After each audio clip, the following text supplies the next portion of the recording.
Friends, இந்த video நான் பார்க்க போகிறது ஆர்ஆர்பி டெக்னீஷியன் கிரேட் 3 குரிய கொஷின்ஸ் மேக்ஸ் கொஷின் தான் பார்க்க போகிறோம். ஸோ ஃபஸ்ட் கொஷின் பார்த்துலாம். 20/12/2022 நடந்த ஷிஃப்ட் 2க்கான கொஷின். சரிங்களா?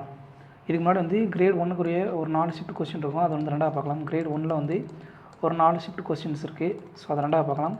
எல்லாத்துக்கு முன்னாடி வந்து ஃபஸ்ட்டாக தேங்க்ஸ் சொல்ல வேண்டியது இந்த ஆர்பிஐ வெப்சைட்டுக்கு தான், ரெவல்யூஷன் பை எஜுகேஷன், இவங்க யூடியூப் சேனலுக்கு தான் வந்து ரொம்பவே நன்றி சொல்லணும். ஏன்னா அவங்கள்ட்ட தான் வந்து நம்ம வந்து இந்த பிடிஎஃப் வந்து எடுத்துருக்கோம். சரிங்களா? ஸோ இவங்களுக்கு வந்து ரொம்பவே thanks first of all.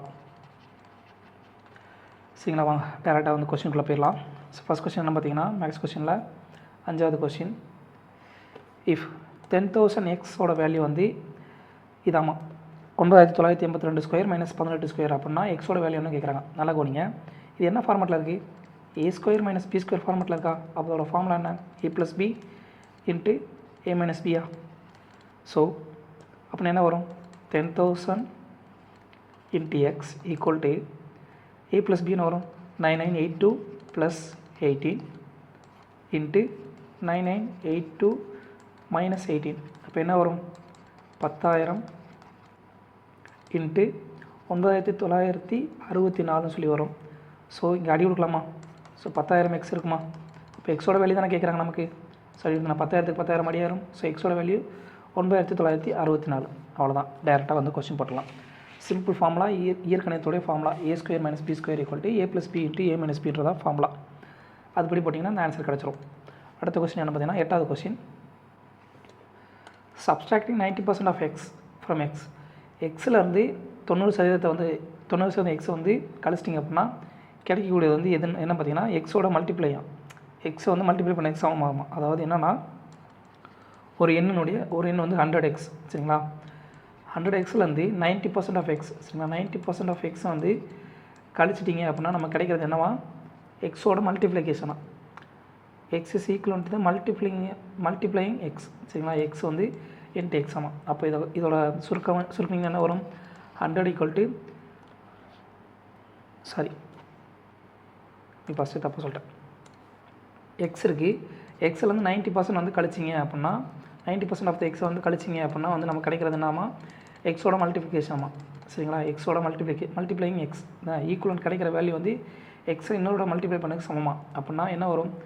100x minus 90x upon 100 equal to என்ன வரும்? எக்ஸ் ஸ்கொயர்னு வருமா? எக்ஸ் ஸ்கொயர்னு சொல்லி வருமா? ஸோ இதை வந்து சுருக்குனிங்க அப்படின்னா என்ன வரும்? 10x upon 100 equal to X ஸ்கொயர்னு சொல்லி வரும். ஸோ எக்ஸ் ஸ்கொயருக்கு எக்ஸ் அடி ஆயிரும். ஸோ அடி கொடுத்தீங்க அப்படின்னா 10 ஈக்குவல் டு எக்ஸோட வேல்யூ வரும். என்ன வரும்? 1/10. அதோட பின்ன வடி ஊற்றுனா என்ன வரும்? 0.11. இவ்வளோ தான் ஆன்சர். அடுத்ததாக கொடுக்கப்பட்டவைகள் வந்து ஒரு 3 நம்பர் கொடுத்துருக்காங்க. 4/50, 2/100, 16/25. இதில் எது வந்து இருக்கிறதுலே பெரிய நம்பர்னு சொல்லி கேட்குறாங்க. கிரேட்டஸ்ட் நம்பர் எதுன்னு சொல்லி கேட்குறாங்க. இப்படி இருந்தால் என்ன பண்ணணும்? ஃபஸ்ட்டு அப்படின்னா எப்படி கிரேட்டஸ்ட் நம்பர் கண்டுபிடிக்கிற அப்படின்னா இருக்கிற அடிமானம் எல்லாத்தையும் சமமாக்கணும். சரிங்களா? இப்போது இது எல்லாத்துக்கும் காமன் அடிமானம் வந்து 4ன்னு சொல்லி வச்சுக்கலாம். ஸோ 4/50. இங்கே என்ன ரூல் யூஸ் பண்ணுவோம் அப்படின்னா a/m the whole power n equal to a/m into n என்ற ஃபார்முலா வந்து இந்த இடத்துல யூஸ் பண்ணுவோம். ஸோ ரெண்டை வந்து என்னென்னு எழுதலாம்? 2/2 இன்ட்டு 15 சொல்லி எழுதலாமா? அடுத்து 16/25 எப்படி எழுதலாம்? நமக்கு வந்து அடிமானம் 4ன்ற வர மாதிரி மாற்றணும் எல்லாத்தையும். ஸோ 4/2 the whole power 25 சொல்லி வருமா? ஸோ ஒரு மதிப்பு என்ன வரும்? 4/50. இங்கே என்ன வரும்? 4/50. மூணாவது என்ன வரும்? 4/50. சரிங்களா? அப்போது எல்லாமே ஈக்குவல், ஆல் ஆர் ஈக்குவல்ன்றதான் கரெக்டான ஆன்சர். அடிமானத்தை பூரா சமமாக்கிட்டீங்க அப்படின்னா வந்து நமக்கு கிடைக்கிற வேல்யூ, சப்போஸ் இப்போ அடிமானத்தில் வந்து வேறு மாதிரி இருக்குது. 4/50. சரிங்களா? 4/62, 4/52 அப்படின்னு இருந்துச்சுன்னா இதில் இருக்கிற எது பெருசு அப்படின்னு பார்த்தீங்கன்னா 4/62 தான் பெருசு. ஏன்னா அடிமானங்கள் எல்லாம் சமமாக இருக்குது. ஸோ அடுக்கில் வந்து எது பெருசாக இருக்கோ அதுதான் வந்து பெரியது, அடுக்கில் எது சிறியதோ அதுதான் வந்து சிறியது. ஸோ கிரேட்டஸ்ட் அந்த மாதிரி மாறி வந்துருச்சு. அடுக்கில் இருக்க நம்பர்லாம் அடிமானம் பூரா சமமாக்கி அடுக்கு 2 மாறி வந்துருச்சு அப்படின்னா வந்து நம்ம இந்த மாதிரி கண்டுபிடிக்கலாம். பட் இங்கே அடிமானம் சமமாக இருக்குது, அடுக்கும் சமமாக இருக்குது. ஸோ 3 நம்பருமே வந்து ஈக்குவல் தான். முடிஞ்சு. அடுத்த கொஸ்டின் என்ன பார்த்தீங்கன்னா, 20வது கொஸ்டின். எவாலுவேட். இந்த கொஸ்டின் நீங்களே பார்த்துருவீங்கப்பா. சரி, எது வேணால் பார்க்கலாம். ஸோ என்ன பண்ணணும்? போர்டு மாஸ் தியரி படி போர்டு மாஸ் என்ன வரும் 6 + 36 - 6 = 36. ஏன்னா +6ம் -6 அடி ஆயிரும். ஸோ 36ன்றாங்க ஆன்சர். அடுத்த கொஸ்டின் என்ன பார்த்தீங்கன்னா 20வது கொஸ்டின். ஒரு மனிதன் வந்து என்ன பண்ணுறான் அப்படின்னா 6 பென்சில் வாங்குறான். 6 பென்சில் 5 ரூபாய்க்கு வாங்குறான். அதே நேரத்தில் 5 பென்சில் 6 ரூபாய்க்கு விற்கிறான் அப்படின்னா அவனுடைய ப்ராஃபிட் பர்சன்டேஜ் எவ்வளோ சொல்லி கேட்குறான். நல்லா கவனிங்க. ஃபஸ்ட் வந்து 6 பென்சிலோட விலை வந்து 5 ரூபாயா, சரிங்களா. அதே இது ரெண்டாவது என்ன பண்ணுறான், 5 பென்சிலை வந்து 6 ரூபாய்க்கு விற்கிறான். இந்த மாதிரி வந்து நம்பர்ஸ் வந்து வேறு மாதிரி இருந்துச்சு அப்படின்னா இங்கே என்ன பண்ணணும் அப்படின்னா ஃபஸ்ட் இந்த எண்ணிக்கை இருக்குது பார்த்தீங்களா, இந்த பொருட்கள் கொடுக்கப்பட்ட ஐட்டத்தினுடைய அந்த எண்ணிக்கை வந்து சமப்படுத்தணும். அப்படின்னா 6க்கு 5க்கு மிச்சம் எடுத்தீங்க அப்படின்னா என்ன வரும், 30ன்னு சொல்லி வரும். எல்சிஎம் வந்து என்ன வரும், 30ன்னு சொல்லி வரும். ஸோ என்டையர் சமன்பாடையும் நம்ம வந்து அதுக்கேற்ற மாதிரி மாற்றணும், சரிங்களா. வேறு ஒன்றும் இல்லை. இப்போது இங்கே 6 பென்சில் இருக்குது, அதை வந்து 30 எல்சிஎம் எடுத்திங்கன்னா 6க்கும் 5க்கும் எல்சிஎம் வந்து 30. ஸோ இங்கே 6 இருக்குது. ஸோ என்டையர் சமன்பாடை வந்து 5ஆல் பெருக்குங்க. ஸோ அப்போ என்ன வரும், 30 பென்சிலுடைய விலை 25 சொல்லி வருமா. அடுத்தது ரெண்டாவது இங்கே என்ன பண்ணணும், இங்கே 5 பென்சில் இருக்குது, சரிங்களா. அப்போது என்ன பண்ணணும், 30 வரணும்னா 6ஆல் பெருக்கணும், × 6. அப்போ என்ன வரும், 30 பென்சில்களுடைய விலை 36 ரூபாய், சரிங்களா. இப்போ பென்சிலோட எண்ணிக்கைலாம் கவனிக்க வேணாம், ஏன்னா பென்சிலோட எண்ணிக்கை வந்து சமமாகிருச்சு. ஸோ வந்து விலைக்குள்ள வித்தியாசம் மட்டும் பார்த்தா போதும். ஸோ 25 ரூபா வந்து இது என்னது, இது சிபி, இது வந்து எஸ்பி, சரிங்களா. அப்போது சிபியோட விலை எவ்வளவு, 15 ரூபா. எஸ்பி எவ்வளவு, 36. அப்போ லாபம் எவ்வளவு, 11, சரிங்களா. ப்ராஃபிட் எவ்வளவு, ப்ராஃபிட் வந்து 36 - 25 11 தான் ஆன்சர், சரிங்களா. ப்ராஃபிட்டு நமக்கு வந்து அடக்க விலை எவ்வளவு, 25 ரூபா. ப்ராஃபிட் எவ்வளவு, 11 ரூபா. எவ்வளோலேருந்து லாபம் பார்த்தீங்கன்னா 25 ரூபாய்க்கு 11 ரூபா லாபம். அப்போ 100 ப்ராஃபிட் பர்சன்டேஜ் எவ்வளோனா 100 × 100 அடி கொடுத்தீங்க அப்படின்னா 44% தான் வந்து நமக்கு தேவையான கெயின் பர்சன்டேஜ் லாபம், சரிங்களா.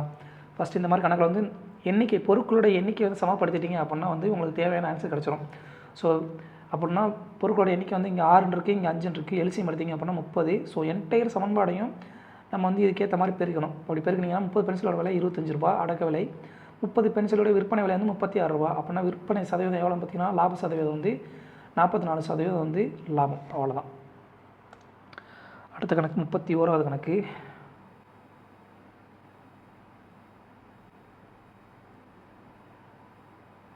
என்ன பார்த்தீங்கன்னா ஒரு ஸ்டூடெண்ட்டுடைய ஸ்டூடெண்ட் ஏனுடைய மார்க்குடைய பர்சன்டேஜ் வந்து பை சார்ட்டில் கொடுத்துருக்காங்க. இதில் வந்து கணக்கு என்ன கேட்குறாங்க பார்த்தீங்கன்னா இங்கே வந்து மேக்ஸு 50%. ஃபஸ்ட்டு நம்ம வந்து செக் பண்ண வேண்டிய என்னென்னா கொடுக்கப்பட்ட அளவுகள் வந்து 100% இருக்கலாம் பார்க்கணும். இங்கே வந்து 50%, 25%, 15%, 10%. ஸோ எல்லாம் வந்து 100%ல் ஃபுல்ஃபில்லாக இருக்குது, சரிங்களா. ஓகே. ரெண்டாவது வந்து என்ன கேட்குறாங்க கொஸ்டினில், இந்த total mark secure by student A is 260. Total mark எவ்வளோவா, 260, சரிங்களா. டோட்டல் மார்க் 100% வந்து 260 அப்படின்னா what are the total marks score by student in physics and English exam. ஃபிசிக்ஸ்லேயும் இங்கிலீஷ்லேயும் வந்து சேர்ந்து எவ்வளோ மார்க் எடுத்துருப்பான்னு சொல்லி கேட்குறாங்க. ஃபிசிக்ஸில் எத்தனை பர்சன்டேஜ், ஃபிசிக்ஸ் என்னது க்ரீனு. ஸோ ஃபிசிக்ஸ் வந்து 25%, சரிங்களா. இங்கிலீஷ் எவ்வளவு 10%, 10% ஈக்குவல் டு 35% மதிப்பெண்ணு கேட்குறாங்க. ஸோ 100% 260 அப்படின்னா 1% என்ன வரும், 260 வகுத்தல் 100. நமக்கு என்ன தேவை, 35% தானே தேவை. ஸோ ரெண்டு பக்கம் வந்து 35ஆல் பெருக்கிடுங்க, முடிஞ்சு. 35 பெருக்கிங்க அப்படின்னா 0க்கு 0 அடி ஆயிரும். அடுத்து 2 × 10, 7 × 35, அடுத்து 2 13, 13 7 91 தான் தேவையான ஆன்சர், முடிஞ்சு. அடுத்த கணக்கு என்ன பார்த்தீங்கன்னா 42வது கணக்கு. 42வது கணக்கு நயன்றவர் வந்து ஒரு வேலையை வந்து 25 நாளில் முடிக்கிறார், சரிங்களா. அதே இது தருண் வந்து 9ஓட 25% வந்து அவனோட வந்து எஃபிஷியன்ட் திறமை மிக்கவனா, 25% அதிகமான திறமை மிக்கவனா, மோர், சரிங்களா. 25% மோர் அப்படின்னா தருண் வந்து அந்த வேலையை முடிக்க எவ்வளோ நாள் ஆகும் சொல்லி கேட்குறாங்க, சரிங்களா. இப்போ நல்லா கவனிங்க, இங்கே 9, இங்கே தருண், இவங்களோட எஃபிஷியன்சி என்னவாக இருக்குன்னு சொல்லி பார்க்கலாம். இப்போ வந்து 9 வந்து 100% அப்படின்னா தருண் வந்து எவ்வளவு 20% வந்து கூட, அப்போது 125% இருப்பாரா. ஸோ உங்களோட எஃபிஷியன்சி அவங்களோட திறமையுடைய விகிதம் என்ன, 4:5, சரிங்களா. அடி கொடுத்தீங்கன்னா ரைட். இப்போ வந்து டோட்டல் ஒர்க் கண்டுபிடிக்கணும். டோட்டல் ஒர்க்கு என்ன பார்த்தீங்கன்னா 9 வந்து ஒரு வேலையை 25 நாள் அப்படிங்கிறார். ஸோ டோட்டல் ஒர்க் என்ன பார்த்தீங்கன்னா டோட்டல் ஒர்க்கு வந்து number of days into efficiency. சரிங்களா, அவர் எத்தனை நாளில் 25 நாளில் வேலை முடிக்கிறார், அவரோட எஃபிஷியன்சி அளவு 4. ஸோ 25 × 4 தான் டோட்டல் ஒர்க். இப்போ நமக்கு என்ன தேவை அப்படின்னு பார்த்தீங்கன்னா தருண் வந்து எத்தனை நாளில் அந்த வேலையை முடிப்பான்னு சொல்லி கேட்குறாங்க. ஸோ தருணோட எஃபிஷியன்சி என்ன, 25 × 4 அவரோட எஃபிஷியன்சி அளவு. ஸோ நமக்கு என்ன நம்பர் ஆஃப் டேஸ் தான் தேவை. ஸோ நம்பர் ஆஃப் டேஸ்னால் என்ன, total work upon efficiency. So அவரோட எஃபிஷியன்சி எவ்வளோ பார்த்தீங்கன்னா 5, தருணோட எஃபிஷியன்சி. சரிங்களா, அப்போது இன்ட்டு 5 × 5 25. ஸோ 20 டேஸில் வந்து அந்த வேலையை வந்து முடிச்சிருப்பார். அவ்வளோதான். இங்கே வந்து பயன்படுத்துகிற கான்செப்ட் என்ன பார்த்தீங்கன்னா total work equal to number of days into எஃபிஷியன்சின்றது தான் கான்செப்ட். இது தெரிஞ்சிருச்சு அப்படின்னா இந்த கணக்கு வந்து ஈஸியாக போட்டுடலாம். அடுத்த கணக்கு 44வது கணக்கு. சிம்மின்றவங்க சிம்மியோட மதர் வந்து 8 லிட்டரு 785 ml சூப் வந்து ஒரு பார்ட்டியில் வந்து சர்வ் பண்ணுறாங்க, உருவாக்குறாங்க. அந்த பார்ட்டியில் பங்கேற்றுக்கிட்டவங்க மொத்தம் 35 பேர். அவங்களுக்கு வந்து சரிசமமாக வந்து இந்த மொத்த சூப்பை வந்து பகிர்ந்தளிக்கிறாங்க. அப்படின்னா ஒவ்வொருத்தருக்கும் எவ்வளோ வந்து கிடச்சிருக்குன்னு சொல்லி கேட்குறாங்க. ஒன்றும் இல்லைப்பா, ஆவரேஜ் கணக்குப்பா, சிம்பிள். மொத்தம் எவ்வளவு 8 லிட்டர் 784 ml. ஸோ எல்லாத்தையும் வந்து என்ன பண்ணணும், எல்லாமே ஆன்சர் போகிறேன் எம்எல்ல இருக்குது. ஸோ இது வந்து 8 லிட்டர் 785 mlன்னு சொல்லி மாற்றிக்கலாம். சரிங்களா, 1 லிட்டர் வந்து 1000 mlக்கு சமம். சரிங்களா, அப்படின்னா மொத்தம் வந்து சர்வ் பண்ணது எவ்வளவு 8785 ml. ஒருத்தருக்கு எவ்வளோ, மொத்தம் எத்தனை பேர் 35 பேர். ஸோ ஒருத்தருக்கு எவ்வளோ வரும் பார்த்தீங்கன்னா 5 எடுத்திங்கன்னா 7 5 35. ஸோ 17 5 55, மிச்சம் 5 5 25, அப்புறம் 7 5 35. அடுத்து 7 அடி எடுத்திங்க அப்படின்னா 7 14, மிச்சம் 3 5 35, அப்புறம் 1 7 251 ml வந்து ஒவ்வொருத்தருக்கும் வந்து சராசரி வந்து பகிர்ந்து கொடுத்துருப்பாங்க. சரிங்களா, இதை தான் வந்து concept.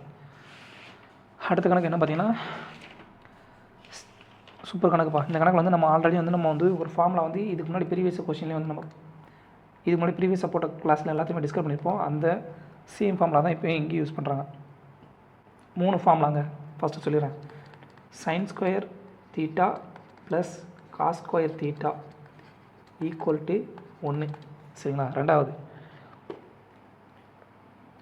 1 + tan² θ equal to cot² θ. Sorry, cot² கிடையாது, 1 + tan² θ ஈக்குவல் டு என்ன பார்த்தீங்கன்னா sec² θ. அடுத்ததாக 1 + cot² θ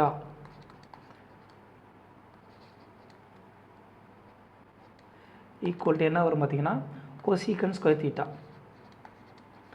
இந்த 3 ஃபார்முலா மட்டும் நல்லா படிச்சுக்கோங்க. இந்த 3 ஃபார்முலாவில் தான் 3 ஃபார்முலா பேஸ் பண்ணி தான் வந்து இந்த கொஷினே வந்து இருக்குது. சரிங்களா, அவ்வளோதான். ஸோ ஃபஸ்ட் வந்து என்ன பார்த்தீங்கன்னா இங்கே sec² θ ப்ளஸ் cosec² θ -1 இருக்குது. cosec² θ இதை டெரிவேஷன் பண்ணிங்கன்னா இங்கே +1 அங்கிட்ட போச்சுன்னா இது என்ன வரும், இந்த cosec² θ -1ஓட மதிப்பு என்ன வரும், cot² θன்னு சொல்லி வருமா. அப்புறம் இங்கே 1 + cot² θன்னு இருக்கா. சரிங்களா, பாருங்கள் 1 + tan² θவோட மதிப்பு என்ன, 1 + tan² θவோட மதிப்பு sec² θ. அப்போது இந்த சமன்பாடை எப்படி எழுதலாம், sec² ப்ளஸ் cos² -1க்கு பதிலாக cot²ன்னு சொல்லி எழுதலாமா. cot² ப்ளஸ் இங்கே என்ன இருக்கும் 1 + tan² sec² மைனஸ் cot². அப்போ என்ன இருக்கும், இங்கே ப்ளஸ் cot², இங்கே மைனஸ் cot², ரெண்டு அடியாயிருமா. ஸோ மிச்சம் என்ன இருக்குது 2 sec² θ. sec² தான் ஆன்சர். அவ்வளோதாங்க. ஸோ இந்த 3 ஃபார்முலா வந்து நல்லா படிச்சுக்கோங்க. இந்த 3 ஃபார்முலாவை பேஸ் பண்ணி தான் கொஸ்டின் வந்து மேக்ஸிமம் கேட்பாங்க. அடுத்த கொஸ்டின் என்ன பார்த்தீங்கன்னா 45க்கு அப்புறம் 47வது கொஸ்டின். 47வது கொஸ்டின் என்ன பார்த்தீங்கன்னா sum of ages of Amit and Amita. சரி, அமிதா வந்து A1 எடுத்துக்கலாம், அமிதான்றதை வந்து A2ன்னு எடுத்துக்கலாம். சரிங்களா, sum of the age of Amit and Amita is 15 years more than sum of age of Amita and Amrita. சரிங்களா, அதாவது அமித் அப்புறம் அமிதா இவங்களுடைய வயசு வந்து அமிதா அப்புறம் அமிர்தாவோடைய வயசோட 15 வயசு வந்து கூடையா. அப்படின்னா how many years is Amrita is younger compare to Amit. அமித்தோட கம்பேர் பண்ண மொத்தத்தில் வந்து அமிர்தா வந்து எத்தனை வயசு வந்து கம்மின்னு சொல்லி கேட்குறாங்க. கணக்கு என்னென்னா வேறு ஒன்றும் இல்லை, அமிர்தாவும் இவங்க ரெண்டோட வயசு வந்து அமிதா அப்புறம் அமிர்தாவுடைய வயசை விட 15 அதிகமாக. சரிங்களா, அவ்வளோதான். இப்போ என்ன கேட்குறான், அமிர்தாவுக்கும் அமித்துக்கும் உள்ள வயசு வந்து எவ்வளவு வந்து வித்தியாசம் சொல்லி கேட்குறான். ஸோ அடி கொடுத்தீங்க அப்படின்னா என்ன பண்ணலாம், A1 + A2 - A2 - AM = 15 அடி கொடுக்கலாம். +2 - 2. ஸோ அமித்துக்கும் அமிர்தாவுக்கும் உள்ள வயசு எவ்வளோ வித்தியாசம், 15 வயசு வித்தியாசம். சிம்பிளுங்க, டேரக்ட் கொஷின். அடுத்த கொஸ்டின் என்ன பார்த்தீங்கன்னா 50வது question. What price should a shopkeeper mark on article which cost him 153. சரிங்களா, to gain 25% after allowing discount. ஒரு பொருளுடைய அடக்க விலை வந்து 153 ரூபாயாம். சரிங்களா, அந்த பொருள் வந்து டிஸ்கவுண்ட் வந்து 15% கொடுத்தது போக அவருக்கு வந்து விற்பனை லாபம் வந்து 20% கிடைக்கணும் அப்படின்னா அவர் வந்து மார்க்கெட் ப்ரைஸ் அவருடைய குறித்த விலை என்னவாக இருக்குன்னு சொல்லி கேட்குறாங்க. நல்லா கவனிங்க, இந்த கணக்கில் நமக்கு என்னென்ன வேல்யூஸ்லாம் இருக்குன்ற நல்லா கவனிங்க. காஸ்ட் ப்ரைஸ், அடுத்து ப்ராஃபிட் பர்சன்டேஜ், அடுத்து டிஸ்கவுண்ட் பர்சன்டேஜ். நல்லா கவனிங்க, cost price, profit price, discount percentage, இது 3 கிடச்சிச்சு அப்படின்னா ஒரு ஃபார்முலா இருக்குது. சரிங்களா, CP/MP, காஸ்ட் ப்ரைஸ் வகுத்தல் market price equal to 100 - discount percentage upon 100 + profit percentage. இந்த ஃபார்முலா தாங்க. இந்த ஃபார்முலாவில் அப்படி டேரெக்டாக புட் பண்ணாலும் நம்ம தேவையான ஆன்சர் கிடச்சிடும். ஸோ காஸ்ட் ப்ரைஸ் எவ்வளவு, 153. 100 - டிஸ்கவுண்ட் பர்சன்டேஜ் எவ்வளவு, 15% வகுத்தல் இங்கே என்ன மார்க்கெட் ப்ரைஸ். நமக்கு என்ன கேட்கணும், மார்க்கெட் ப்ரைஸ் தானே தேவை. ஸோ வகுத்தல் என்ன வரும், 100 + ப்ராஃபிட் பர்சன்டேஜ் எவ்வளவு, 20%. சரிங்களா, இப்போ அடி கொடுத்தீங்கன்னா என்ன வரும், 153 வகுத்தல் MP = 85 வகுத்தல் 120. ஸோ அடி கொடுக்கலாமா. ஸோ 17 அடி கொடுத்தீங்கன்னா 5 17 85, இங்கே 9 17 153, இங்கே அடி கொடுத்தீங்கன்னா என்ன வரும், 24. சரிங்களா, அப்போ எம்பியோட மதிப்பு என்ன வரும், 24 × 9. ஸோ 180 30 216 தான் மார்க்கெட் ப்ரைஸோட ஆன்சர். ஸோ இந்த ஃபார்முலா தெரிஞ்சிச்சு அப்படின்னா வந்து நீங்கள் ஈஸியாக போட்டுடலாம்ப்பா. இந்த ஃபார்முலா வந்து நல்லா தெளிவாக தெரிஞ்சுக்கோங்க. Cost price upon market price equal to 100 - discount percentage வகுத்தல் 100 + ப்ராஃபிட் பர்சன்டேஜ். இந்த கான்செப்ட் தெரிஞ்சுன்னா உங்களுக்கு வந்து ஈஸியாக கணக்கு போட்டுடலாம். அடுத்த கணக்கு என்ன பார்த்தீங்கன்னா, ஒரு சம் ஆஃப் மணி. சரிங்களா, ஒரு அமௌண்ட் வந்து ABCD இவங்க 3 பேத்துக்கு கடையில், இவங்க 4 பேத்துக்கு கடையில் வந்து 4:7:9:3 விகிதத்தில் வந்து பிரித்து கொடுக்கப்படுது. அப்படின்னா சி வந்து பியோட 800 ரூபா அதிகமாக பெறான் அப்படின்னா டியோட வேல்யூ எவ்வளோ சொல்லி கேட்குறாங்க. சிக்கும் பிக்குள்ளோட வேல்யூ கொடுக்குறாங்க. சரிங்களா, ABCD 4:7:9:3. இப்போ என்ன சொல்கிறேன்னா, சி வந்து 800 ரூபா வந்து பியோட அதிகமாக பெறாங்க. அப்போ எவ்வளோ ரேஷியோ, 2 ரேஷியோ அதிகமாக இருக்குது. இதோட மதிப்பு எவ்வளவு, 800 ரூபாய். சரிங்களா, அப்போ நமக்கு என்ன தேவை, டியோட மதிப்பு தான் தேவை. டியோட மதிப்பு 3 ரேஷியோ. ஸோ ஒரு ரேஷியோட மதிப்பு என்ன வரும், 400 ரூபா. ஸோ 3 ரேஷியோட மதிப்பு 1200 ரூபாய்ன்றதான் கரெக்டான ஆன்சர். முடிஞ்சு, சிம்பிள் ரேஷியோ கணக்குப்பா. அடுத்து 54வது கணக்கு. இது அடிக்கடி கேட்குற கணக்குப்பா. பர்சன்டேஜ் கணக்கில் அடிக்கடி கேட்குற கணக்கு. ஒரு எக்ஸாமினேஷனில் வந்து ஒரு ஸ்டூடெண்ட் வந்து பாஸ் ஆகிறதுக்கு வந்து 780 மார்க் எடுக்கணும். சரிங்களா, கொடுக்கப்பட்ட அதிகபட்ச மதிப்பெல்லாம் வந்து 780 மார்க் வந்து எடுத்துட்டான் அப்படின்னா வந்து அவனுக்கு வந்து பாஸ் ஆயிடுவானா. சரிங்களா, இப்போ வந்து சோனால்ன்றவங்க என்ன பண்ணுறாங்க அப்படின்னு பார்த்தீங்கன்னா 728 மார்க் எடுத்துகிறாங்க. ஆனால் 5% வந்து கம்மியாக எடுத்து ஃபெயில் ஆகிடுறாங்க. Declared failed by 5%. அப்படின்னா அந்த மொத்த மதிப்பெண், அந்த எக்ஸாமோடைய மொத்த மதிப்பெண் எவ்வளோ சொல்லி கேட்குறாங்க. சரிங்களா, வேறு ஒன்றும் இல்லைப்பா.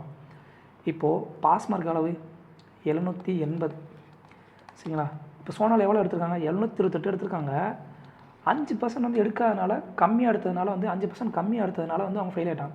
ஸோ 5% எடுத்திருந்தாங்கன்னா அந்த பாஸ் மார்க் எடுத்துருப்பாங்களா. ஸோ 728 + 5% = 780. அவ்வளோதாங்க. 5%ஓட மதிப்பு என்ன கண்டுபிடிங்க. 5%ஓட மதிப்பு என்ன, 728 30 52.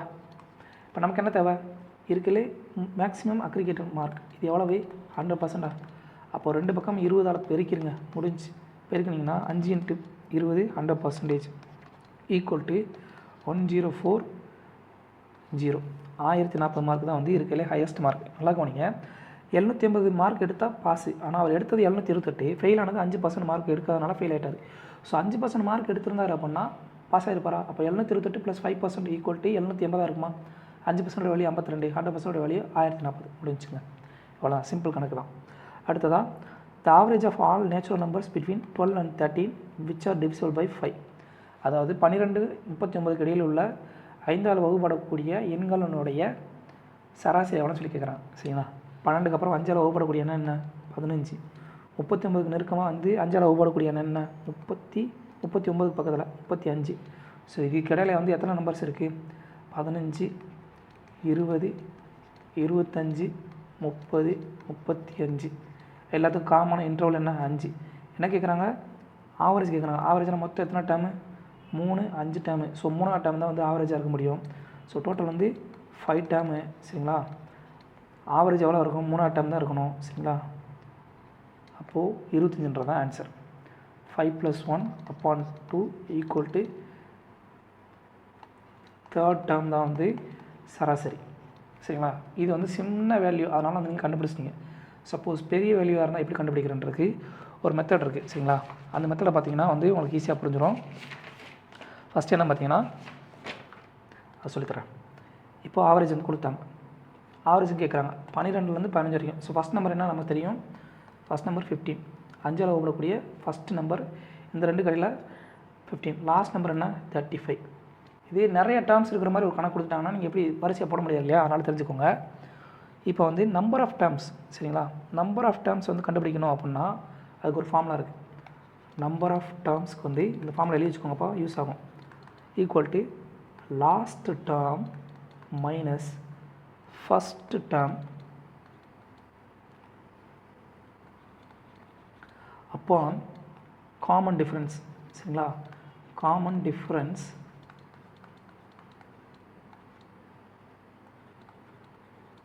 ப்ளஸ் 1 இதுதான். ஸோ லாஸ்ட் டைம் என்னது? இங்கே 35. ஃபஸ்ட் டைம் என்னது? 15 மைனஸ் 15. காமன் டிஃப்ரென்ஸ் என்ன? ஒவ்வொன்று காமன் டிஃப்ரென்ஸ் என்ன? 5 + 1. ஸோ என்ன வரும்? 20 / 5 4. 4 கூட்டல் 1 5ன்றதா. So total number of terms வந்து எவ்வளவு? டோட்டல் நம்பர் ஆஃப் டேர்ம்ஸ் வந்து 5. கரெக்டாக? ஸோ அங்கே நம்ம கண்டுபிடிச்சோம், ஆச்சு தானே கண்டுபிடிச்சோம். சரிங்களா? இப்போ வந்து என்ன கண்டுபிடிக்கணும்? ஆவரேஜ் கேட்குறாங்க. சரிங்களா? ஆவரேஜ்னால் வந்து total value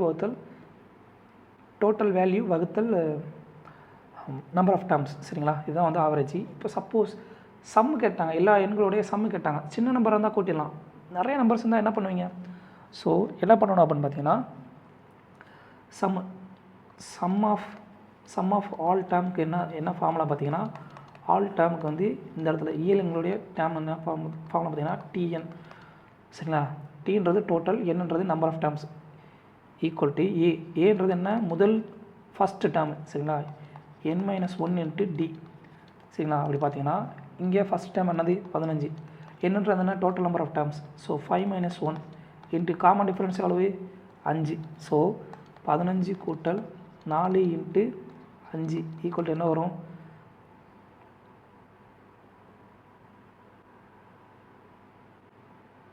so 4 × 5 = 20, 35.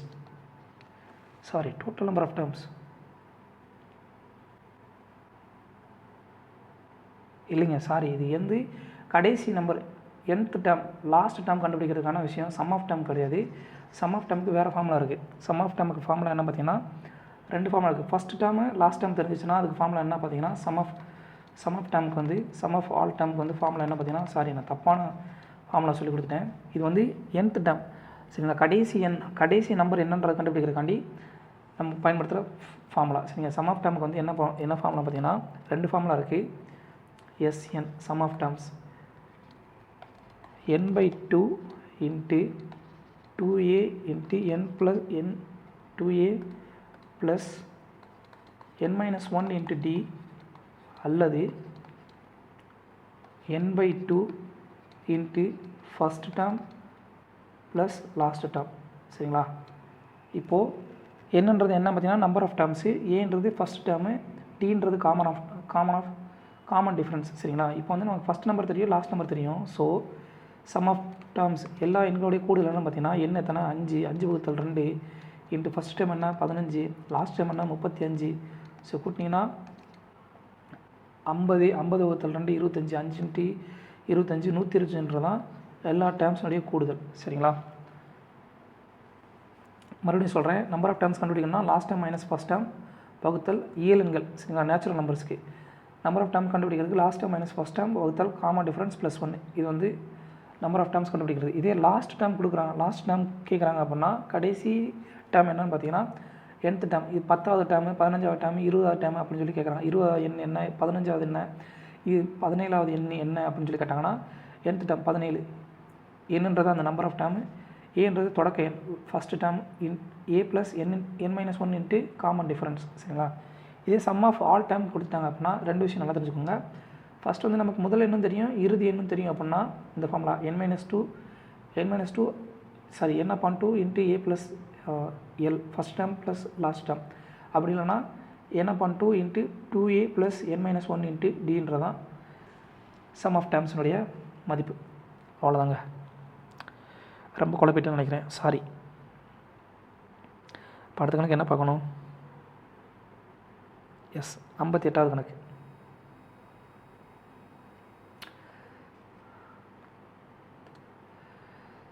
In what duration will the sum of money double itself in 20% per annum in simple interest? சரிங்களா? இப்போது சிம்பிள் இன்ட்ரெஸ்ட்டில், சரிங்களா, சிம்பிள் இன்ட்ரெஸ்ட் கணக்கு வந்து ஆல்ரெடி பார்த்துருக்கோம். சிம்பிள் இன்ட்ரெஸ்ட்டில் வந்து ஃபஸ்ட்டு வந்து பிரின்சிபல் இருக்குது, அமௌண்ட் என்னவாக தான் 20% இருக்கும் போதில் எத்தனை வருஷத்தில் வந்து 2 மடங்கு ஆகும் சொல்லி கேட்குறாங்க. சரிங்களா? அப்போது இங்கே பின்னு இருந்தது, இங்கே 2Pன்னு சொல்லி மாறி இருக்குது. சரிங்களா? இப்போ எவ்வளோ நாளில் மாறும் சொல்லி கேட்குறாங்க. பர்சன்டேஜ் எவ்வளவு? 20%. சரிங்களா? இன்ட்ரெஸ்ட் ரேட் எவ்வளவு? 20%. இப்போ ஃபஸ்ட்டு 100% வந்து பிரின்சிபல் இருந்துச்சு அப்படின்னா அமௌண்ட் என்னவாக இருக்கும்? 200% இருக்குமா? இது பிரின்சிபலு, இது அமௌண்ட்டு. ஸோ இன்ட்ரெஸ்ட் எவ்வளவு? 100%. ஸோ இன்ட்ரெஸ்ட் எவ்வளவு? 100%. எவ்வளோ பர்சன்டேஜ் பெர் ஆனம்த்துக்கு எவ்வளவு? 20%. அப்போ 20% ஈக்குவல் டு எத்தனை வரும்? 5 இயர்ஸில் வந்து இந்த அமௌண்ட் வந்து டபுள் ஆகும். Simple interest 24%. சரிங்களா? இதான் கான்செப்ட்.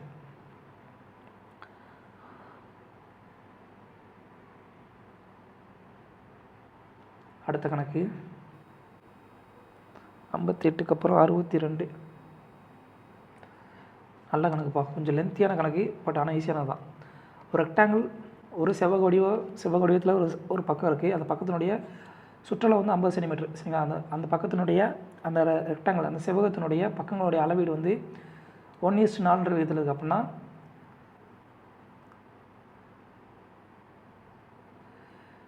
இந்த செவ்வகத்தினுடைய பரப்பளவை ஒத்த அதே சேம் பரப்பளவு கொண்ட ஒரு சதுரத்தினுடைய சுற்றளவு என்னன்னு சொல்லி கேட்குறாங்க. சரிங்களா? நல்லா கவனிங்க. ஒரு செவ்வகம் கொடுத்துட்டாங்க, ஒரு செவ்வகம். சரிங்களா? ஒரு செவ்வகம், அந்த செவ்வகத்தினுடைய பக்கங்களுடைய விகிதம் கொடுத்துட்டாங்க. சரிங்களா? இந்த செவ்வகத்துடைய பரப்பளவு வந்து ஒரு சதுரத்துக்கு வந்து சமமாக இருக்குமா? சதுரத்தோட பரப்பளவுக்கு சமமாக இருக்கும். அப்படின்னா இந்த சதுரத்தினுடைய சுற்றளவு என்னன்னு சொல்லி கேட்குறாங்க. சரிங்களா? இந்த சதுரத்தினுடைய சுற்றளவு 4a தான் கேட்குறாங்க. நல்லா தெரிஞ்சுக்கோங்க. இந்த பக்கம் என்ன இருக்கும்? எக்ஸ்ன்னு சொல்லியிருக்கும், 4xன்னு சொல்லியிருக்கும். சரிங்களா? பக்க அளவுடைய. ஸோ செவ்வகத்தினுடைய சுற்றளவு பெரிமீட்டர் ஃபார்முலா என்ன? செவ்வகம். சரிங்களா? ரெக்டாங்கிள் செவ்வகத்தினுடைய சுற்றளவு ஃபார்முலா என்னப்பா? 2 × a + b. அப்போ இதோட மதிப்பு என்ன? 2 × x + 4x equal to 2 × 5x. இதோட மதிப்பு அளவு 50 சென்டிமீட்டர். அப்போ அடி கொடுத்தீங்கன்னா எக்ஸோட மதிப்பு என்ன வரும்? 5 சென்டிமீட்டரா? நமக்கு என்ன தேவை? இப்போ என்ன கொடுத்தா கணக்கில் இதனுடைய பரப்பளவும் இந்த செவ்வகத்தினுடைய பரப்பளவும் இந்த சதுரத்தினுடைய பரப்பளவும் சமமாக இருக்குது. சரிங்களா? அப்போ செவ்வகத்தினுடைய பரப்பளவுக்கு ஃபார்முலா என்ன? ஏரியாவுக்கு ஃபார்முலா என்ன? செவ்வகத்துக்கு ஏரியாவுக்கு ஃபார்முலா L × b. சரிங்களா? அப்போ பக்க அளவுகள் என்ன? இது எக்ஸ்னா இது என்ன வரும்? ஒரு நிமிஷம். எக்ஸ்னா 5 4 5 20ன்னு சொல்லி அதோடைய பக்க அளவுகள் இருக்கும். சரிங்களா? பக்க அளவுகள். ஸோ 5 × 20 100 சென்டிமீட்டர் ஸ்கொயர் தான் வந்து இந்த செவ்வகத்துடைய பரப்பளவு. இப்போ கணக்கில் என்ன கொடுத்தா இந்த செவ்வகத்துடைய பரப்பளவும் இந்த சதுரத்துடைய பரப்பளவும் சமமாக. அப்போனா சதுரத்துடைய பரப்பளவுக்கு ஃபார்முலா என்ன? சதுரத்துடைய பரப்பளவு ஃபார்முலா ஏ ஸ்கொயர் சரிங்களா. அப்போ ஏ ஸ்கொயரோட மதிப்பு பக்கங்களுடைய வர்க்கத்திற்கு சமம். இப்போ ஏ ஸ்கொயரோட மதிப்பு 100 அப்படின்னா ஏவோட மதிப்பு என்ன 10 சரிங்களா. நமக்கு என்ன தேவை ஸ்கொயர்னுடைய பெரிமீட்டர் தேவை சரிங்களா. ஸ்கொயர்னுடைய பெரிமீட்டர் அந்த சதுரத்தினுடைய சுற்றளவு தேவை. சுற்றளவு என்ன ஃபார்முலா 4a = 4 × 10 40 சென்டிமீட்டர்ன்றதான் ஆன்சர்.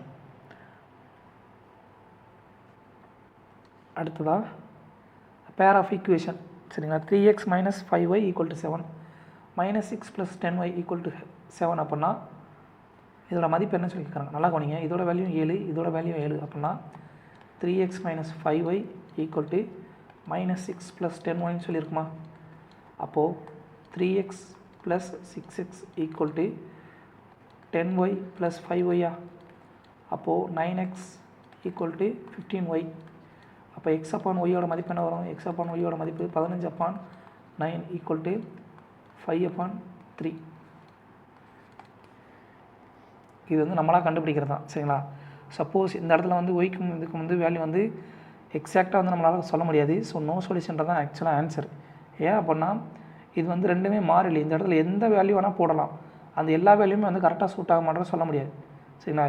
இப்போது 2 சமமாக கொடுத்து 2 மாறிலி கொடுத்துட்டாங்கன்னா அதுக்கு வந்து நோ சொல்யூஷன் தான்ப்பா ஆன்சர் சரிங்களா. அடுத்த கொஸ்டின் இது ஒரு நல்ல கொஸ்டின்ப்பா.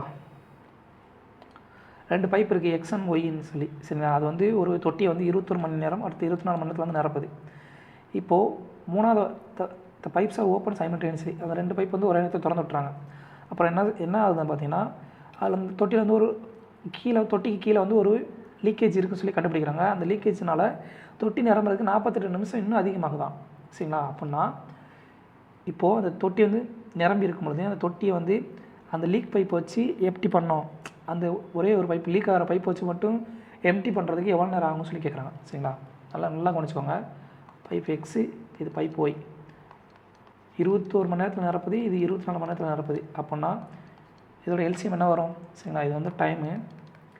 டேங்கோட கெப்பாசிட்டி என்ன வரும் கெப்பாசிட்டி. இது என்ன எஃபிஷியன்சி சரிங்களா. அந்த பைப்போட எஃபிஷியன்சி. ஸோ 21க்கு 24க்கும் எல்சிஎம் எடுத்தீங்க அப்படின்னா என்ன வரும் 21 24 3 நாள் எடுப்பீங்க 7 3 21 8 3 24. ஸோ 7 8 ரெண்டுமே வந்து இது 7 8 56 56 2 3 150 168 தான் டேங்கோட கெப்பாசிட்டி சரிங்களா. அப்போ ஏவோட எஃபிஷியன்சி என்ன இருக்கும் 3 21 8ன்னு சொல்லியிருக்கோம். பியோட எஃபிஷியன்சி எவ்வளவு 7 சரி. ஒய்யினோட எஃபிஷியன்சி எவ்வளவு 7 சரிங்களா. இப்போ என்ன நடக்குதுன்னு பார்த்தீங்கன்னா நல்லா கவனிங்க. இப்போ இந்த 2 பைப்பு சேர்ந்து எவ்வளோ நேரத்தில் நிரப்பும். இது வந்து டேங்கோட கெப்பாசிட்டி 168 வகுத்தல் இது வந்து எவ்வளவு ஹவர்ஸில் இருக்குது எல்லாமே. ஆனால் இங்கே வந்து மினிட்ஸில் கொடுத்தான் சரிங்களா. இதை மினிட்ஸ் கன்வெர்ட் பண்ணும். இப்போது 1 மணி நேரத்தில் அந்த டேங்க் வந்து எவ்வளோ நேரத்தில் நிரம்பும் அப்படின்னு பார்த்தீங்கன்னா 1 மணி நேரத்தில் சரிங்களா 168 வகுத்தல் 15 சரிங்களா. இது வந்து நம்ம வந்து மினிட்ஸ் கன்வெர்ட் பண்ணோம் அப்படின்னா என்ன பண்ணுவோம் 60ஆல் பெருக்குவோமா. ஸோ 60ஆல் பெருக்கணும் அப்படின்னா கரெக்டு தானா எஸ். அடிச்சிங்கன்னா 1 மணி நேரத்தை வந்து 60 நிமிஷத்தால் பெருக்கணும் அப்படின்னா மினிட்ஸில் கன்வெர்ட் பண்ணலாமா. இப்போது இந்த டேங்க் வந்து இந்த 2 பைப் மட்டும் திறந்து விட்டாங்க அப்படின்னா எவ்வளோ நேரத்தில் நிரம்பும் அப்படின்னு பார்த்தீங்கன்னா 168 வகுத்தல் 15 மணி நேரத்தில் நிரம்பும் சரிங்களா. இது மணி நேரம் வந்து நிமிடத்துக்கு மாத்திரக்காண்டி 60ஆல் பெருக்கிறோம் அவ்வளோதான். அப்படி எடுத்திங்கன்னா இங்கே டோட்டல் எவ்வளோ வரும் 672 மினிட்ஸில் வந்து அந்த டேங்க் வந்து நிரம்பியிருக்கும். பட் இப்போ என்ன ஆகுது இந்த கீழே ஒரு லீக்கேஜ் இருக்கிறனால என்ன ஆகுது இன்னும் 48 நிமிஷம் அதிகமாகுது. ஸோ ஆக்சுவலாக வந்து எவ்வளோ நேரத்தில் இந்த 3 x plus y plus z சரிங்களா. ஜெட்டுன்னு ஒரு பைப்புன்னு இருக்குன்னு வச்சுக்கோங்க. ஜெட்டுன்னு ஒரு பைப்பு சரிங்களா. அந்த 3 பைப்பு சேர்ந்து எவ்வளோ நேரத்தில் வந்து நிரப்பியிருக்கும் அப்படின்னு பார்த்தீங்கன்னா 720 மணி நேரத்தில் வந்து நிரப்பியிருப்பாங்க. 720 நிமிஷத்தில் வந்து நிரப்பியிருப்பாங்க சரிங்களா. இப்போ வந்து நமக்கு என்ன தேவை அப்படின்னு பார்த்தீங்கன்னா இந்த 3 பேரோட எஃபிஷியன்சி சரிங்களா. இதோட எஃபிஷியன்சி வந்து ஏன்னு சொல்லி வச்சுக்கிறோம் -ஏன்னு சொல்லி வச்சுக்கிறோம். இதோட எஃபிஷியன்சி அதுவே இந்த செட்டு 3வது பைப்பு லீக் பைப்போடைய எஃபிஷியன்சி எவ்வளோ நேரத்தில் 720 நிமிஷம். 720 நிமிஷன்றது என்னது 12 மணி நேரம் 12 ஹவரா சரிங்களா. இப்போது இந்த 3 பைப்பு சேர்ந்து வந்து இந்த டேங்க் வந்து எவ்வளோ நேரம் எவ்வளோ நேரம் ஆகுது 12 மணி நேரம் ஆகுது. ஸோ அதோட அர்த்தம் என்ன 8 + 7 - A × 12 ஹவர். அதாவது எஃபிஷியன்சி × டைம் ஈக்குவல் டு கெப்பாசிட்டியா 168 லிட்டரா சரிங்களா. ஓகேவா. இப்போ அடி கொடுத்தீங்க அப்படின்னா என்ன வரும் இப்போ வந்து ஏவோட மதிப்பு கண்டுபிடிச்சா தான் நமக்கு வந்து ஏவோட எஃபிஷியன்சி என்னன்னு தெரிஞ்சால் தான் அந்த கெப்பாசிட்டியில் வந்து நம்ம ஒதுத்துட்டோம் அப்படின்னா நமக்கு தேவையான டைம் வந்து கிடைக்கும். சரிங்களா, இதுதான் கான்செப்ட். ஸோ 12 எடுத்திங்கன்னா ஒரு 12 4 12 44. ஸோ ஏவோட மதிப்பு என்ன வரும்? 15 மைனஸ் ஏ ஈக்குவல் டு 14. அப்போ ஏவோட மதிப்பு என்ன வரும்? ஏவோட மதிப்பு 1 ஹவர். சரிங்களா, இப்போது ஏவோட மதிப்பு என்ன? 1 ஹவர். நமக்கு என்ன தேவை? ஏ மட்டுமே அந்த டேங்க் வந்து நிரம்பி இருக்கக்கூடிய டேங்கோடைய எவ்வளோ நேரத்தில் லீக் ஆகும்னு சொல்லி கேட்குறாங்க. சரிங்களா, ஸோ ஹவர், தேவையான ஹவர் ஈக்குவல் டு கெப்பாசிட்டி வகுத்தல் எஃபிஷியன்சியா. இந்த ஏவோட எஃபிஷியன்சி என்ன? இந்த குழாயினோட எஃபிஷியன்சி 1 ஹவரா? ஸோ 168 வகுத்தல் 1 ஈக்குவல் டு 160 ஹவர்ஸ்ன்றது தான் ஆன்சர். சரிங்களா, மறுபடியும் சொல்கிறேன்.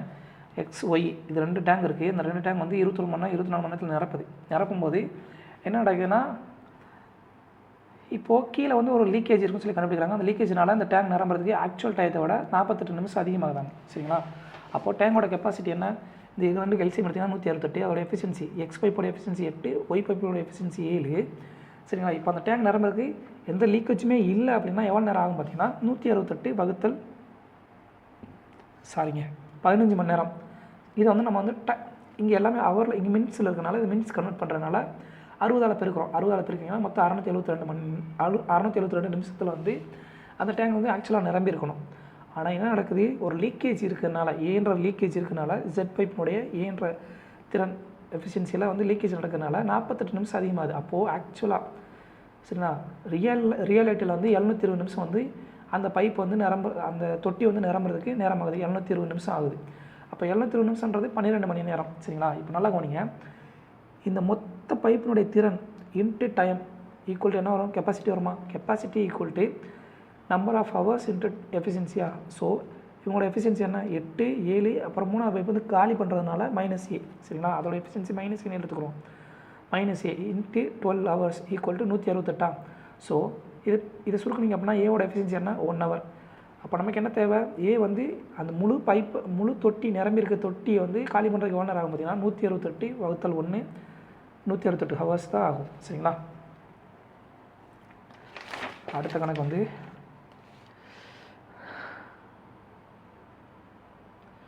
80வது கணக்கு.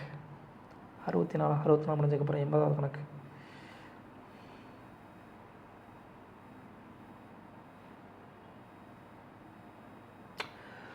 Find the number of sides in a regular polygon.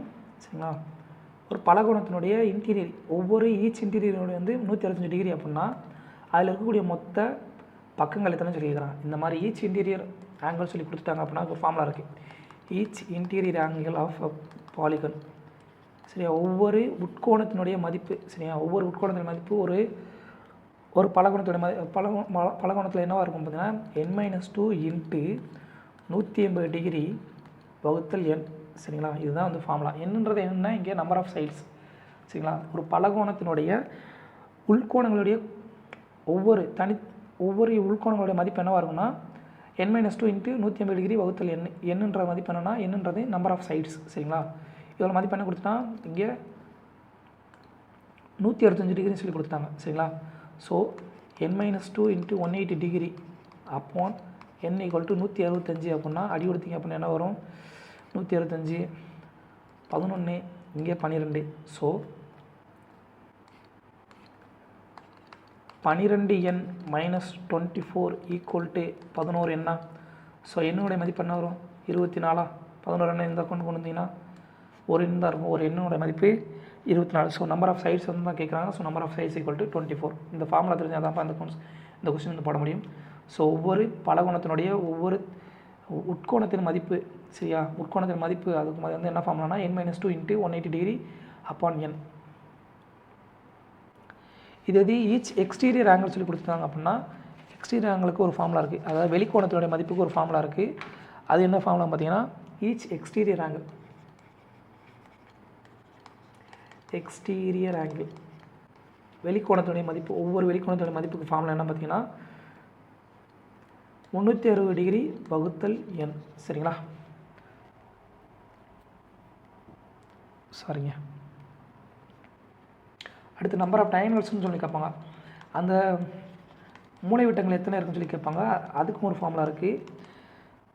n into n - 3 upon 2. சரிங்களா, இதை வச்சு ஒரு கணக்கு கேட்பாங்க. ஆல்ரெடி நம்ம ஏற்கனவே பார்த்துருக்கோம் அந்த மாதிரி ஒரு கணக்கு. அடுத்த கணக்கு என்ன பார்த்தீங்கன்னா 86வது கணக்கு. வேல்யூ கேட்குறாங்கப்பா, அதனால் சிம்பிளிஃபை பண்ணுங்கள். 9 + 10 மைனஸ் வகுத்தல் எல்சிஎம் பார்த்தீங்கன்னா 10. ஸோ 8 கூட்டல் 1 ஈக்குவல் டு என்ன வரும்? 9 + 10 வகுத்தல் 9 + 10. ஒரு எண்ணெய் அதே என்னால் வகுத்தா என்ன வரும்? 1 தான் ஆன்சர் வரும். முடிஞ்சு. அடுத்து ஒரு பெண் வந்து 85,000 வந்து 7.5% வந்து 4 ஆண்டுகளுக்கு வந்து சிம்பிள் இன்ட்ரெஸ்ட்டில் கொடுக்குறாங்க. சரிங்களா, இன்வெஸ்ட் பண்ணுறாங்க. அப்படின்னா 4 வருடங்கள் கழிச்சு அவங்களுக்கு மொத்தம் வந்து எவ்வளோ அமௌண்ட் கேட்குறாங்க. சரிங்களா, இங்கே பிரின்சிபல் தெரியும், ரேட் ஆஃப் இன்ட்ரெஸ்ட் தெரியும். சரிங்களா, நம்பர் ஆஃப் இயர்ஸ் தெரியும். என்ன கேட்குறாங்க? அமௌண்ட் கேட்குறாங்க. நல்லா கவனிங்க. ஒரு வருஷத்துக்கு 7.5% அப்படின்னா 4 வருஷத்துக்கு எவ்வளவு? 4 இயர்ஸ்க்கு எவ்வளோ வரும்? 30% வருமா? ஒரு வருஷத்துக்கு 7.5% வட்டி கொடுக்குறாங்க அப்படின்னா 4 வருஷத்துக்கு எவ்வளோ மொத்த வட்டி? 30%. நமக்கு என்ன தேவை? அமௌண்ட் தான் தேவை. So amount equal to 100 + 30 130%. So 130% மதிப்பு என்ன இருக்கும்? ஸோ 100% பிரின்சிபலோட மதிப்பு 100% மதிப்பு 85,000 அப்படின்னா 130% மதிப்பு என்ன இருக்கும்? ஸோ 85,000 வகுத்தல் 100 × 130. சரிங்களா, அடி எடுத்தீங்க அப்படின்னா 2 0க்கு 2 0 அடி ஆயிரும். ஸோ 85 5 3 15. ஆன்சர் என்னன்னு பார்த்தீங்கன்னா 1,10,500 சொல்லி ஆன்சர் கிடைக்கும் பெருக்குனிங்கன்னா. இவ்வளோதாங்க மேட்ரு. அப்படின்னா நார்மலாக நீங்கள் வந்து simple interest formula SI = PRT/100 போட்டு என்ன வேலை வருதோ. சரிங்களா, சிம்பிள் இன்ட்ரெஸ்ட் என்ன? சிம்பிள் இன்ட்ரெஸ்ட் வந்து என்ன வரும்? பிரின்சிபல் எவ்வளோ? 85,000. சரிங்களா, 85,000 × ரேட் ஆஃப் இன்ட்ரெஸ்ட் என்ன? 7.5%. சரிங்களா, டைம் எவ்வளவு?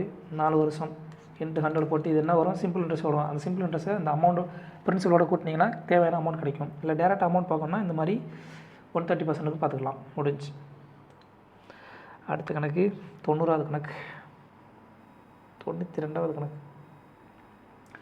கேவோட வேல்யூ என்ன கேட்குறாப்பா? இந்த மாதிரி A/B C/D அப்படின்னா இதோட ஃபார்முலா என்ன? B × C/A × D. இதில் K வந்து கொடுத்துட்டாங்க. K-1 மதிப்பு என்ன கேட்குறாங்க? சரிங்களா, K என்ன வரும் இங்கே? B × C 35 × 35 வகுத்தல் 40 ஈக்குவல் டு Kன்னு வருமா? அடி கொடுத்தீங்க அப்படின்னா என்ன வரும்? 8 5 40 7 5 35 7 35 எவ்வளோ வரும்? 245 வரும். சரிங்களா, 245 வகுத்தல் 8. கேவோட மதிப்பு 245 வகுத்தல் 8 அப்படின்னா K-1 மதிப்பு என்ன?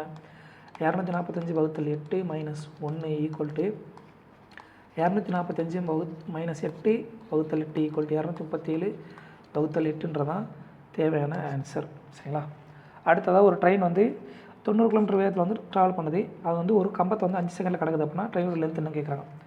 டிஸ்டன்ஸ் ஈக்குவல் டு ஸ்பீடு × டைமா? டிஸ்டன்ஸ் தான் நமக்கு தேவை. ஸோ ஸ்பீடு எவ்வளோ? 90 km/h. இங்கே எல்லாமே மீட்டரில் இருக்குது. ஸோ இங்கே செகண்டில் இருக்குது. ஸோ km/h மீட்டர்/ஹவருக்கு மாத்திரக்கு 5/18 பெருக்கணும். சரிங்களா, இது ஸ்பீடோட மதிப்பு. டைம் எவ்வளவு? × 5 செகண்ட்.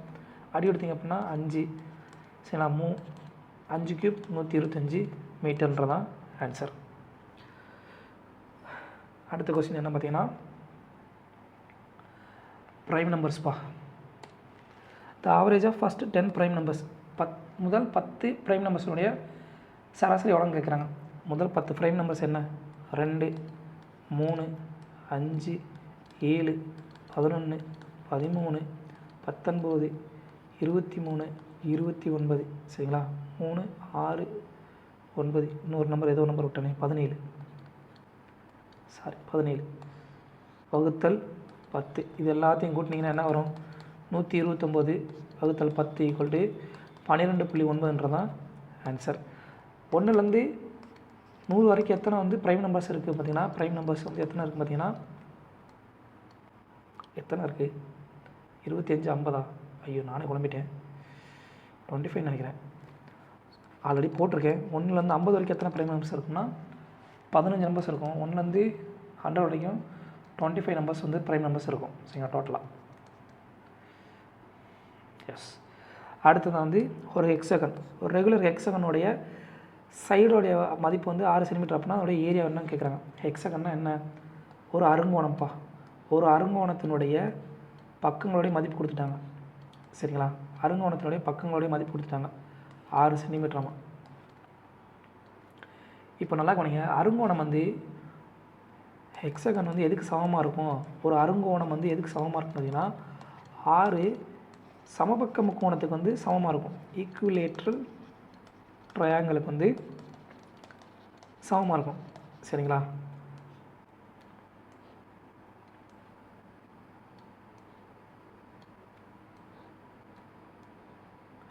ஒன்று, 2, 3, 4, 5, 6 6 சமபக்க முக்கோணங்களுடைய ஒரு அருங்கோணத்தினுடைய பரப்பளவு வந்து 6 சமபக்க முக்கோணங்களுடைய பரப்பளவுக்கு சமமாக இருக்கும். இதுதான் வந்து கான்செப்ட். சரிங்களா? அருங்கோணம், ஹெக்ஸகன்னா அருங்கோணம், இது வந்து சமபக்க முக்கோணம். சரிங்களா? இது நமக்கு தெரிஞ்சதான் சமபக்க முக்கோணம். அப்போது இந்த ஹெக்ஸகனுடைய பக்கங்கள் வந்து கொடுத்துட்டாங்க. சரிங்களா? இது எல்லாமே வந்து என்னவாக இருக்கும்? இந்த 6 சென்டிமீட்டர் எல்லாமே வந்து இந்த சமபக்க முக்கோணத்துடைய பக்கங்களுக்கு சமமாக இருக்குமா? ஸோ சமபக்க முக்கோணத்துக்கு பரப்பளவுக்கு என்ன ஃபார்முலா அப்படின்னு பார்த்தீங்கன்னா 6 × √3/4 × a². இந்த ஃபார்முலா முக்கியம்ப்பா. சமபக்க முக்கோணத்துடைய பரப்பளவுக்கு என்ன ஃபார்முலானா √3/4 × a². சரிங்களா? ஏன்றது என்ன? பக்க அளவு ஈக்குவல் டு r × √3/4 × 6 × 6. ஸோ அடி கொடுக்கலாமா? 2 4 3, இங்கே அடி கொடுத்தீங்கன்னா 3, 6 36, 36 × 9. சரிங்களா? 9 6 54. ஸோ ஆன்சர் என்ன? 54 √3 cm²தான் ஆன்சர். புரிஞ்சுதா? அடுத்ததாக கொடுக்கப்பட்ட எண்களில் வந்து எது வந்து ப்ரைம் நம்பர் சொல்லி கேட்குறாங்க. ப்ரைம் நம்பர் கண்டுபிடிக்கிறதுக்கு வந்து பெரிய கான்செப்ட் இருக்குப்பா. அதாவது என்னென்னா, இந்த கொடுக்கப்பட்ட நம்பர் இருக்கு இல்லையா, அந்த நம்பருக்கு பக்கத்தில் இருக்கக்கூடிய, உதாரணமாக இந்த 373 சொல்லி வச்சுக்கலாம். சரிங்களா? 370 இல்லை 161 சொல்லி வச்சுக்கலாம். 161க்கு பக்கத்தில் இருக்கக்கூடிய ஸ்கொயர் என்னன்னு சொல்லி பார்க்கணும். 161க்கு பக்கத்தில் 125 5 இல்லை 5 இல்லை 12 ஸ்கொயர் 144, 13 ஸ்கொயர் 169. ஸோ 13 ஸ்கொயரா? இந்த 13 ஸ்கொயருக்கு கீழே, இந்த 13க்கு கீழே எத்தனை ப்ரைம் நம்பர்ஸ் இருக்கோ, சரிங்களா, 2 3 5 7 11 13, இது எதனாலும் இது எல்லாத்தையும் வகுக்கணும். இந்த நம்பரை வகுத்து பார்த்தீங்க அப்படின்னா ஏதாவது ஒன்றால் வந்து வகுக்கப்பட்டுச்சு அப்படின்னா அந்த நம்பர் வந்து ப்ரைம் நம்பர் கிடையாது. சப்போஸ் இந்த எந்த நம்பராலே வந்து வகுப்படலை, இஃப் எனி நம்பரை எந்த நம்பராலே வந்து வகுப்படவே இல்லை அப்படின்னா அந்த நம்பர் வந்து ப்ரைம் நம்பர். இங்கே நல்லா கவனிங்க, 7 இருக்கா, 7 எடுத்திங்கன்னா 7 14 3 21. ஸோ இது 7ஆல் வகுப்படும். ஸோ இது வந்து கண்டிப்பாக வந்து it's not a prime number. It's not a prime number. சரிங்களா? Not a prime number. சரிங்களா? இதுதான் வந்து பேசிக் கான்செப்ட். ஒரு நம்பர் கொடுத்துருக்காங்கன்னா அந்த நம்பருக்கு பக்கத்தில் இருக்கக்கூடிய ஸ்கொயர் என்ன கண்டுபிடிக்கணும். அந்த ஸ்கொயரோட அடிமானம் இருக்கு இல்லையா, அந்த அடிமானத்துக்கு கீழே இருக்கக்கூடிய எத்தனை பகா எண்கள் இருக்கோ அத்தனை பகா எண்களால் இந்த எண்ணை வகுத்துட்டிங்க அப்படின்னா எந்த எண்ணால் வகுப்படலை அப்படின்னா அந்த நம்பர் வந்து ப்ரைம் நம்பர். இதுதான் வந்து கான்செப்ட்டு. இவ்வளவும் செஞ்சு பார்க்குறதுக்கு டைம் கிடையாது. ரொம்ப சிம்பிளாக ஒரு கான்செப்ட் சொல்கிறேன். எந்த நம்பர் கொடுத்தாலும் அந்த நம்பரை வந்து 3 இன்னும் ஒரு 5 நம்பர் இருக்குது, அந்த 5 நம்பரால் வகுத்து பாருங்கள். இந்த நம்பரால் வகுப்படலைன்னா most of the time that number is a prime number. சரிங்களா?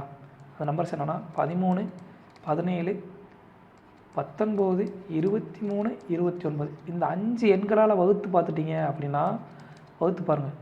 இந்த 5 எண்களால் வகுப்படவே இல்லை அப்படின்னா அந்த நம்பர் வந்து கண்டிப்பாக ஒரு ப்ரைம் நம்பராக தான் இருக்கும். சரிங்களா? அதுதான் வந்து simple concept. Most of the time இது வந்து எல்லா நேரம் கரெக்டாக கிடையாது, 99.99%. சரிங்களா? இப்போ 14 அடி எடுத்திங்க அப்படின்னா இங்கே ஆல்ரெடி வந்து 13 எடுத்திங்கன்னா 5 3 65 6 3 78 7 3 91 இங்கே 14 அடி எடுத்திங்கன்னா இந்த நம்பர் வந்து 14 போகும். ஒரு 13 13 221 14 போகுமா? 221 13 வகுத்துட்டிங்க வகுப்படும். 14 வகுப்படும், கட்டாயம் வகுப்படும். அடுத்து இந்த 43 வந்து 19 வகுப்படும். 29 38, மிச்சம் 57 இருக்கும். 57னா எவ்வளவு? 3 9 57. ஸோ இது 19 வகுப்படும். இங்கே 161 வந்து 13 வகுப்படுமா? இல்லை. 17 ஒரு 17 17 இல்லை. 19 24 வகுப்படுமா? 5 ஆமாம் 23 வகுப்படுமே. அதெல்லாம் பாருங்கள். 7ஆல் அடி எடுத்தினா 7 14 3 21. ஆமாம் 240. இது வந்து 24 வகுப்படும். ஆனால் இந்த நம்பர் வந்து இந்த எந்த நம்பராலே வகுப்படாது. ஸோ இதுதான் வந்து ஷார்ட்டஸ்ட் மெத்தட். சரிங்களா? 13, 17, 19, 23, 29 இந்த 5 எண்களால் ஒரு எண் வகுப்பட்டுருச்சு அப்படின்னா அது வந்து ப்ரைம் நம்பர்ஸாக மேக்ஸிமம் இருக்காது. இந்த 5 எண்களால் வகுப்படலை அப்படின்னா தான் அந்த நம்பர் வந்து மேக்ஸிமம் வந்து ப்ரைம் நம்பராக இருக்கும். ஸோ இதுதான் வந்து கான்செப்ட், வேறு ஒன்றுமே கிடையாதுங்க.